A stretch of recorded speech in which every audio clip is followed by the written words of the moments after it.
80. Oo, wala tayong makikita dito na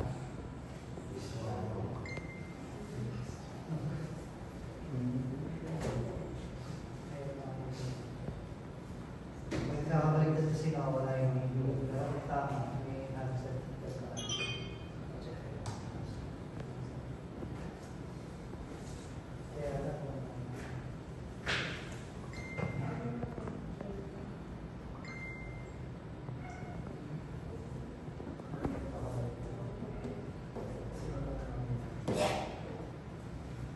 So make sure na dito kung yung date sa akin.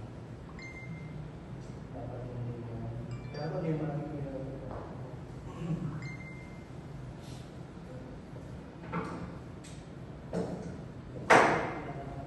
kasi yung natin isa.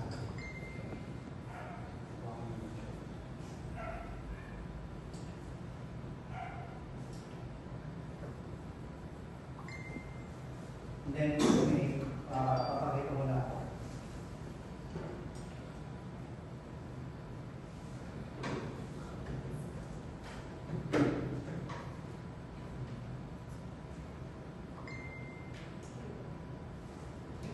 Pag nagsisetting tayo para kasi minsan ito, nag-on-off ito yung display.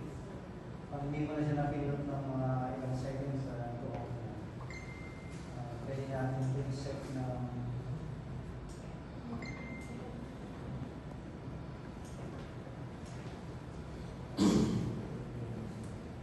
system parameter, set lang natin na display set. Itong delay gawin natin kick. Lagi na siya naka. And then okay para mag-save. Lagi na siya naka-ilaw. Backward. And then una, paano ba natin isa-set yung parameter for parallel. For example, ito yung gagawin natin master. Kasi siya yung nasa pinakadulo. So, kailangan natin pumunta sa run parameter. And then, kailangan natin input yung password na 1234.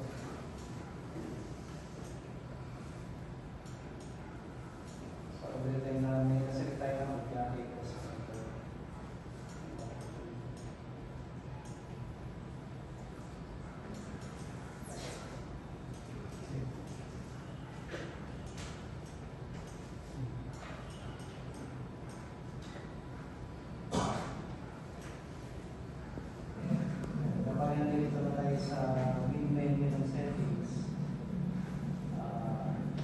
Pwede na natin pinakapupuntahan nito ay yung kailangan natin set yung self-check. Kapag may data tayo, dapat ito ay naka 600. Pero kung wala naman, kailangan natin ay mas mababa or 60 o depende sa inyo or 30 seconds or kung natin mas mababa para mag-present. Island, kailangan ito palagi naka-on para protection ito kapag nag-run out, cut off agad sa speed. And then meter, kapag ito ay naka-off, so press lang natin ito, enter and explore up or down.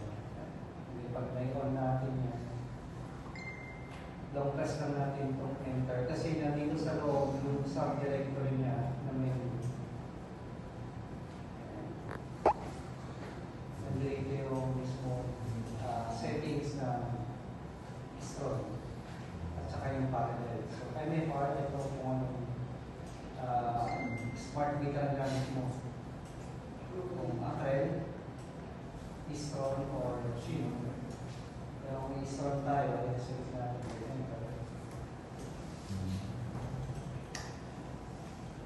Paging, hindi tayo pwede mag-galaw dito, doon tayo. Kasi kung minsan nag-galaw ito, babago yung production.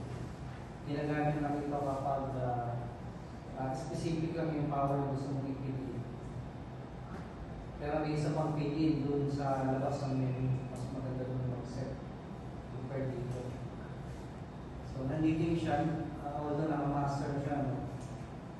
By default, naka-off yan. Pin-in dyan kung mag-seal ka. Kung mag-export ka. Pin-in. Pin-in, mamaya pakita ko sa labas. Pumasok tayo sa directory kasi pag nag-pin-in tayo mamaya pakita ko doon. So, shunt. Sabi natin master ko.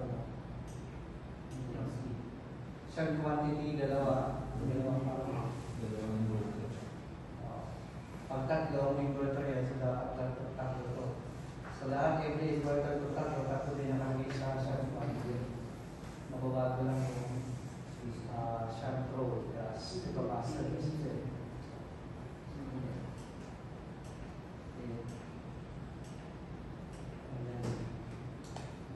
Hindi tayo mas pwede mag-escape. Dapat hanapin muna natin yung back para mag-save. Meter on. Then limiter off. Yung limiter off kasi actually ito yung original na mayroong direct safety pa ng mga inverter. So ngayon, kailangan natin ito naka-off.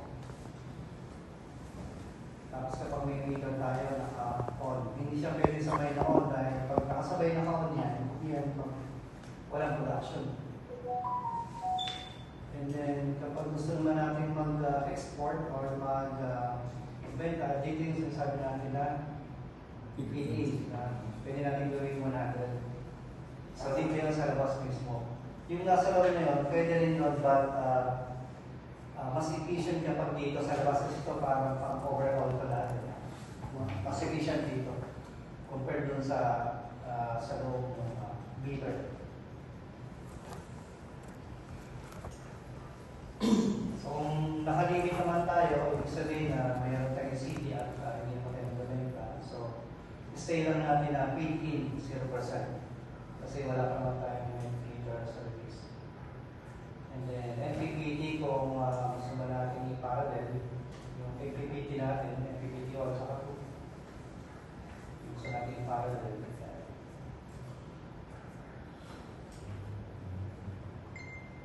Or gusto natin na i-withdraw ba nyo. So dito mga ibang settings sa bagong bilhin, may mga nakaset siya. May mga naka-off. I-by default lang natin lahat para mas hindi kayo mag-confuse sa settings. Kasi kalimitan ang binabago lang din. Yung sa biniverify lang sa grade settings, yung protection, yung parallel, at saka yung PD. And then huwag tayo basta-basta mag-escape, kailangan naman natin yung okay. Scroll down tayo ng mga yung para mag-save.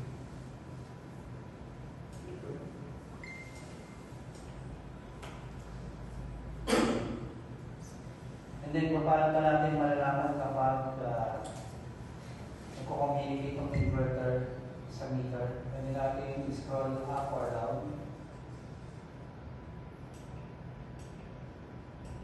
Kailangan makita natin yung meter. Yan, meter SM2. Kasi kapag wala yan, ito, for example, natanggal ito itong connector na ito. Gusto mangyayari sa kanya ay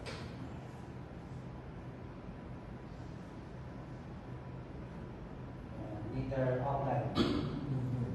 Or kapag nag-scroll ka ulit niya, hindi mo na makikita yun. Hindi mo na makikita yung kahit anong scroll natin, wala na yung meter SM or meter offline. Ang ibig sabihin, hindi pa siya communicate sa isa nito. Kahit ilang loop na yan. Unless, babalik natin ito.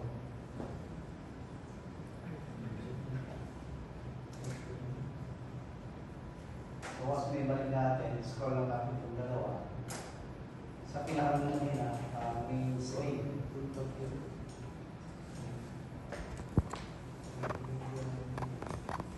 Yan. Saka na siya lalabas ulit. Kapag na-attach na natin ito, yung connector na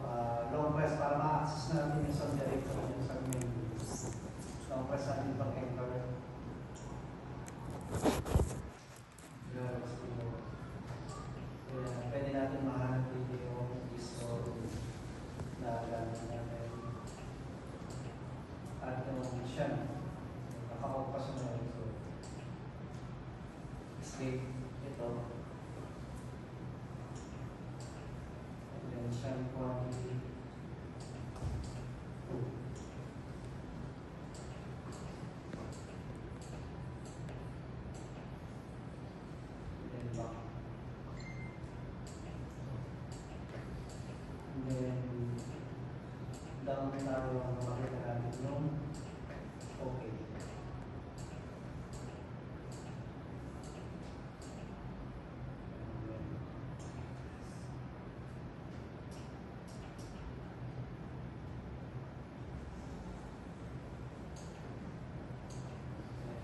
Check natin kung so sila dalawa, later SM na.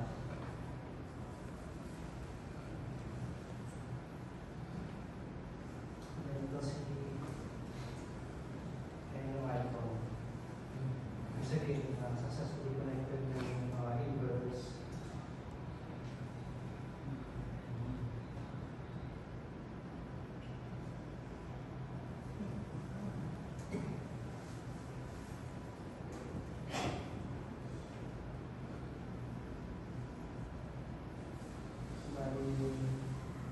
Ganyan lang yung pag-configure ng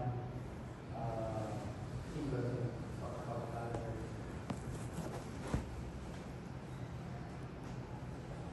Yung speedy natin, ito lang yung nakalagay. Wala pa tayong combo rito na. Wala tayong combo. Dito rin mga restaurant.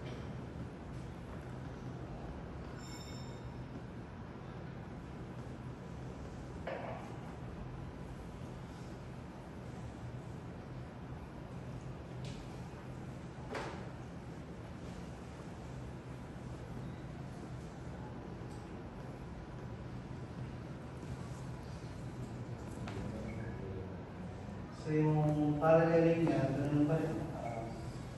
L1 sa L1. Dito lang natin ginamit yung mga wiring natin. No? So, para at least makita lang ng diretso yung mga connection sa ating wiring. Yung source natin dapat nasa labas. Okay, out.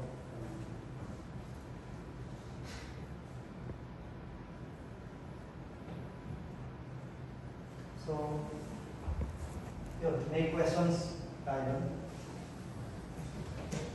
Okay, pwede mo